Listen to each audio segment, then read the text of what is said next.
Good morning, champion. This is Professor Aswin from Government College of Technology. I am having my technical champion, Sweta, civil engineer, along with me. இப்போ ஸ்வேதா வந்து TNPSC AE 2024ல கேட்ட geotechnical இன்ஜினியரிங்ல கேட்ட கொஸ்டின்ஸ்லாம் இது பண்ண போறாங்க.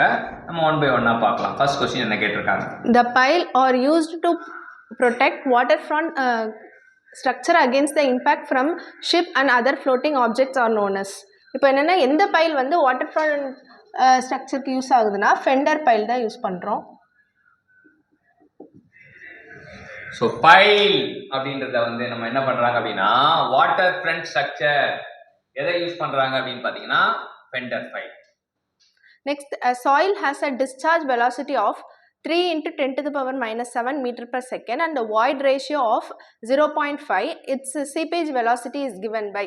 இதில் என்னென்னா டிஸ்சார்ஜ் வெலாசிட்டி கொடுத்துருக்காங்க. Vs is equal to 3 into 10 to the power minus 7 meter per second and void ratio கொடுத்துருக்காங்க.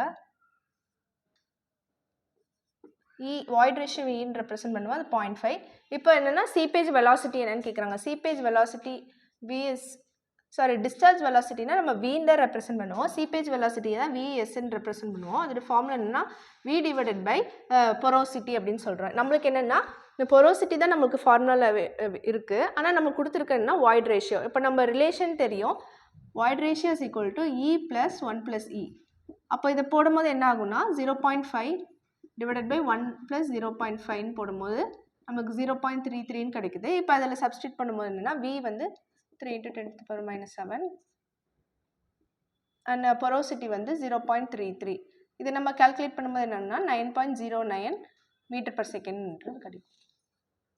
ஸோ நமக்கு என்னன்னா ஒரு டிஸ்சார்ஜ் வெலாசிட்டி கொடுத்துருக்காங்க, வாய்ட் ரேஷியோ கொடுத்துருக்காங்க, சீபேஜ் வெலாசிட்டி கேட்குறாங்க. சீபேஜ் வெலாசிட்டி வந்து VS equal to V by eta அப்படின்னு eta equal to e by 1 plus e போட்டு ஈட்டா கண்டுபிடிக்கிறோம். அப்புறம் நமக்கு 9.09 மீட்டர் பர் செகண்ட் கிடைக்குது. அடுத்த question, if the soil plasticity index is 0 then the soil should be அப்படின்னு சொல்கிறாங்க. பிளாஸ்டிசிட்டி இண்டெக்ஸ் வந்து 0வாக இருந்துச்சுன்னா அந்த எந்த டைப் ஆஃப் சாயிலாக இருக்குன்னு சொல்கிறாங்க. பிளாஸ்டிசிட்டி இண்டெக்ஸை ஐபின்னு ரெப்ரசென்ட் பண்ணுவோம். அது என்னென்னா liquid limit minus plastic limit தான் நம்ம வந்து பிளாஸ்டிசிட்டி இண்டெக்ஸ் அப்படின்னு சொல்கிறோம். இப்போ இதோட வேல்யூலாம் என்னென்னா இதோட வேல்யூ வந்து இந்த ரேஞ்சுக்கு இருக்குது. இப்போ 0 இருந்துச்சுன்னா நான் பிளாஸ்டிக் இண்டெக்ஸ், நான் பிளாஸ்டிசிட்டி சாயில் அப்படின்னு சொல்கிறோம். இதே வந்து 0 to 7 இருந்துச்சுன்னா லோ பிளாஸ்டிசிட்டி, 7 to 17 இருந்துச்சுன்னா மீடியம், இது கிரேட்டர் தென் 7 இருந்துச்சுன்னா ஹை பிளாஸ்டிசிட்டின்னு சொல்கிறோம். இப்போ நான் பிளாஸ்டிசிட்டியோட எக்ஸாம்பிள் என்னென்னா கிராவலும் சாண்டும் தான் வந்து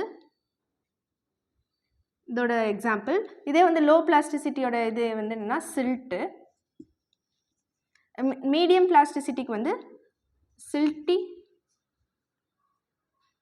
கிளே, ஹை பிளாஸ்டிசிட்டிக்கு வந்து கிளே அப்படின்னு சொல்கிறோம். ஹை பிளாஸ்டிசிட்டி சாயிலை கிளேன்னு சொல்கிறோம், மீடியமை வந்து சில்ட்டி கிளே, லோ வந்து சில்ட் அண்ட் நான் பிளாஸ்டிசிட்டியை வந்து கிராவல் அண்ட் சாண்டுன்னு சொல்கிறோம். இதில் ஆப்ஷன் வந்து சாண்ட் மட்டும் தான் கொடுத்தாங்க. அப்போ அதோட ஆன்சர் வந்து சாண்ட்.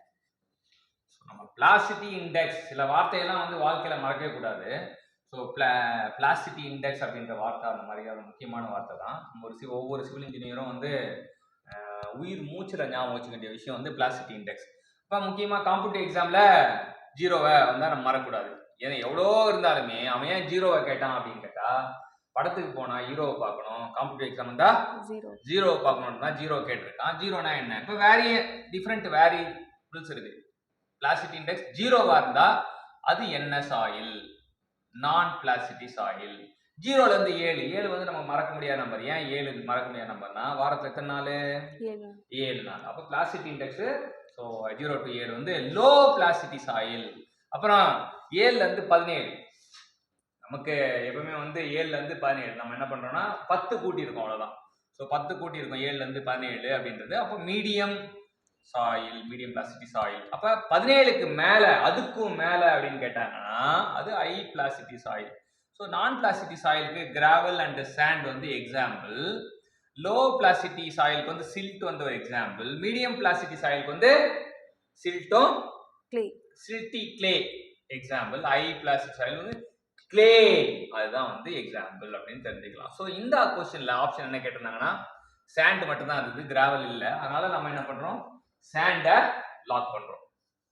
நெக்ஸ்ட் என்னன்னா type of pile loses the significant under the lateral load. Lateral load வந்தாலே நமக்கு வந்து லாங் பைல் தான் நம்ம யூஸ் பண்ணுறோம். லேட்ரல் லோடுக்கு லாங் பைல் அப்படின்றது நம்ம வச்சுக்கலாம். அடுத்த question. Next, water content of highly organic soil is determined in an oven at a temperature of. இப்போ வாட்டர் கண்டென்ட் வந்து ஹைலி ஆர்கானிக் சாயில்னு சொல்கிறாங்க. ஹைலி ஆர்கானிக் சாயில்னா என்னென்னா நேச்சுரல் சப்ஸ்டன்ஸ் வெஜிடேஷன் மெட்டீரியல்ஸ் எல்லாமே இருக்கும். அதை வந்து அவனில் வைக்கும் போது நம்ம கம்மி டிகிரியில் தான் வைக்கணும். நம்ம யூஸ்வலாக 105 டிகிரி செல்சியஸ்க்கு தான் நம்ம வைப்போம். ஆனால் இது ஆர்கானிக் மேட்டர்னால 60 to 80 டிகிரி செல்சியஸ் மூடில் தான் வைக்கணும்.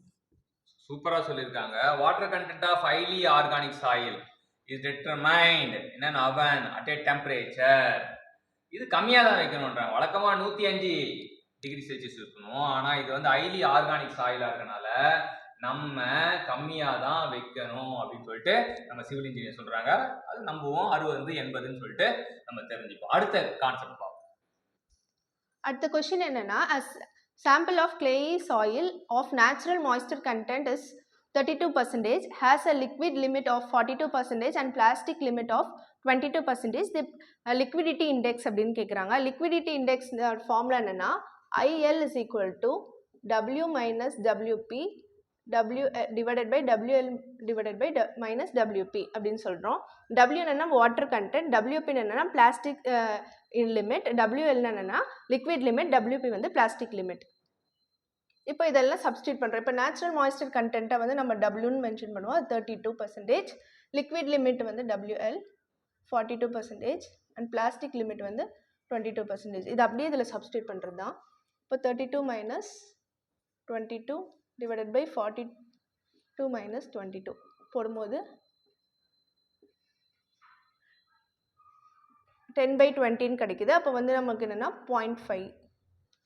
ஸோ இப்போ சாம்பிள் ஆஃப் கிளே சாயிலில் வந்து நமக்கு வெவ்வேறு இது கொடுத்துருக்காங்க, பர்சன்டேஜ் கொடுத்துருக்காங்க. Natural moisture content percentage, liquid limit, plastic limit கொடுத்துருக்காங்க. அப்போ லிக்விடிட்டி இண்டெக்ஸ் ஃபார்முலா இருக்குது, சூப்பரான formula. W minus WP divided by WL minus WP. இங்கே WPன்றது ரெண்டாவது தான் வருது, கடைசியாக வருது. ஸோ அது ரெண்டுத்துக்கு WPக்கு வந்து நெகட்டிவ் எஃபெக்ட் இருக்குது அப்படின்னு தெரிஞ்சுக்கலாம்.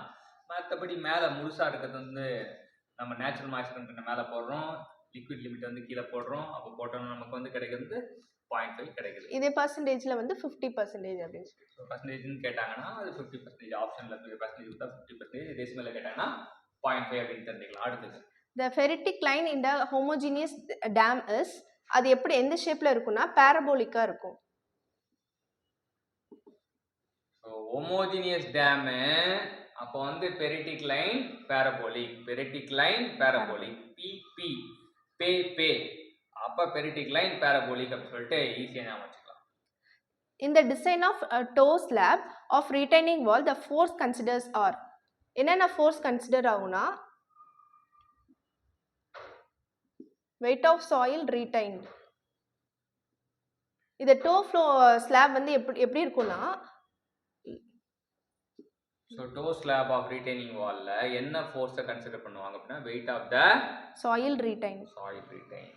அடுத்தது next mat foundation is preferred and economical when. Mat foundation எங்கே ப்ரிஃபர் பண்ணுவாங்கன்னா, இப்போ லோடெல்லாம் அதிகமாக எங்கெங்கெல்லாம் லோடு அதிகமாக யூஸ் பண்ணுறோமோ அங்கே வந்து மேட் ஃபவுண்டேஷன் யூஸ் பண்ணுறோம். Loads are heavy. அண்ட் இன்னொரு டைப்பை எப்படி யூஸ் பண்ணுறோன்னா, இப்போ சாயில் வந்து லூஸாக இருந்துச்சுன்னா, அதுவும் இல்லாமல் வந்து அது ஐசோலேட்டட் ஃபுட்டிங்கில் வந்து அந்த சாயில் தாங்கலைனாலும் நம்ம மேட் ஃபுட்டிங்கை நம்ம யூஸ் பண்ணலாம்.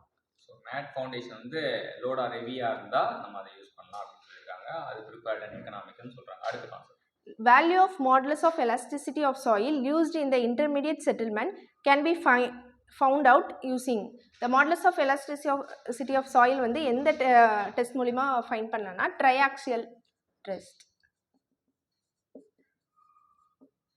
Models of velocity of soil எதை வச்சுருக்கோம், ட்ரையாக்சியல் டெஸ்ட் வச்சு ஃபைண்ட் அவுட் பண்ணலாம்னு சொன்னாங்க. இன்றைக்கி டிஎன்பிஎஸ்சி ஏஇ 2024 கேட்ட ஜியோ டெக்னிக்கல் இன்ஜினியரிங் கேட்ட ஒரு 10 கான்செப்ட் வந்து நமக்கு பக்காவாக சொல்லி கொடுத்தாங்க ஸ்வேதா.